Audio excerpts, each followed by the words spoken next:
Мы когда поддержали, в принципе, Башкана Гагаузии на выборах во втором туре, и исполком, у нас надежда была, что этот исполком будет очень работоспособный. Но мы даже участвовали тогда в конкурсе, помните, проводилось, что самых лучших выбрать. Ну, а всех обманули, взяли кого захотели. Но не самых лучших. Исполком сегодня слабый, очень слабый. Я не говорю про весь исполком, но есть определенное управление, где нужно срочно менять.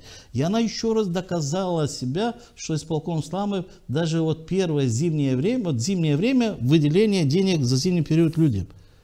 Они не смогли оформить правильно документы, пакет документов для того, чтобы вовремя эти деньги дать.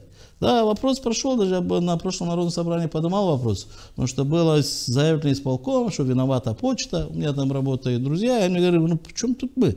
И вот я на народном собрании поднял вопрос, потому что когда народное собрание проголосовало, это сколько, неделя прошла, сколько там? 31 марта. Ну, то есть совсем... Господин Лечу, первый заместитель, задал вопрос начальнику финансов. Когда, давайте так, когда люди получат эти деньги? В течение месяца хватит?